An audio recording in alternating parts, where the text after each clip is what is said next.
Selamun Aleyküm aziz vatandaşlar. Nəli qoymusunuz? Can sağlık, o işler sağlık mı? O şu gün qıskaça sizin bilen bir havarlaşayım dedim. Hazır şu vaxt aramızda bolup geçip oturan zatlar hakkında gürleşesim geliyor. Hemmemizden ağzı birlikte bu zatları alıp çıkarız.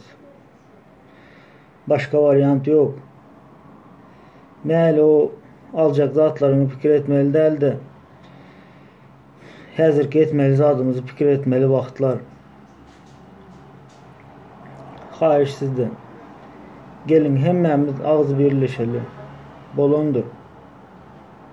Gayret edin, nasip olsa bir sağamancık yurdumuzu izne qayıdıb alalım. Ondan sonra bizim isteyen Türkmenistanımız bolor, nasip olsa şotayı. Bolor bu zat, serovna bolor. Hiç kaçan iza qayıtmarız. Sonuna çelinəm dururuz. Nasip olsa geli otur o vaxtlar. Neyse hemmemiz az birlikte tizrek şu hareket etsek sonra tiz nasip olsa vatanımıza ulaşırız.